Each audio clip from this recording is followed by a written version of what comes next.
പണ്ടൊക്കെ ആണെങ്കിലേ നമ്മൾ ഫ്രണ്ട്സായിട്ടോ ഫാമിലി ആയിട്ടോ ഒരു ഫുഡ് കഴിക്കാൻ പോവുക, അല്ലെങ്കിൽ ഈവൺ ഒരു ചായ കുടിക്കാൻ പോവുക, അതൊക്കെ ഭയങ്കര റെയറായിരുന്നില്ലേ? നിങ്ങളുടെ കേസിൽ എങ്ങനെയായിരുന്നു എന്ന് കമൻറ്റ് ചെയ്യട്ടോ. നമ്മളിപ്പോൾ നോക്കിയിട്ടുണ്ടെങ്കിൽ ഇപ്പം വീക്കെൻഡ്സിൽ അറ്റ്ലീസ്റ്റ് വീക്കെൻഡ്സിലെങ്കിലും എല്ലാവരും ഒന്ന് പുറത്ത് പോകാനോ അല്ലെങ്കിൽ ഒരു ചായ കുടിക്കാൻ പോകാനോ അങ്ങനെയൊക്കെ പോകാൻ മാക്സിമം കുറേ പേരൊക്കെ ശ്രമിക്കാറുണ്ടല്ലേ. അപ്പോൾ ഞാൻ ഇന്ന് മുതൽ ഞങ്ങൾ പോയിട്ടുള്ള കുറച്ച് ടീ സ്പോട്ടുകളോ അല്ലെങ്കിൽ ഇപ്പം ഭയങ്കര ചൂടൊക്കെ ആയതുകൊണ്ട് ചില്ലായിട്ടുള്ള എന്തെങ്കിലുമൊക്കെയാണ് ഞങ്ങൾ കഴിക്കാൻ പ്രിഫർ ചെയ്യാറ്. അപ്പോൾ അങ്ങനെ ഞങ്ങൾ പോകുന്ന കുറച്ച് റെസ്റ്റോറൻറ്റ്സോ അല്ലെങ്കിൽ കഫേസോ ഒക്കെ ജസ്റ്റ് നിങ്ങൾക്കും കൂടെ കാണിച്ചു തരാമെന്ന് വിചാരിച്ചു. ഇത് ഞങ്ങൾ റീസെൻ്റായിട്ട് പോയൊരു പ്ലേസാണ് കേട്ടോ.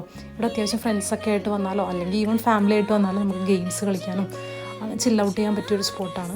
അപ്പോൾ ഇതിൻ്റെ ഡീറ്റെയിൽസൊക്കെ ഞാൻ ഡിസ്ക്രിപ്ഷനിൽ ടാഗ് ചെയ്തേക്കാം കേട്ടോ. അപ്പോൾ ഈ റൂട്ട് പോകണവരുണ്ടെങ്കിൽ ജസ്റ്റ് ഒന്ന് ട്രൈ ചെയ്യണമെങ്കിൽ ചെക്ക് ചെയ്ത് നോക്കൂ കേട്ടോ. ബൈ.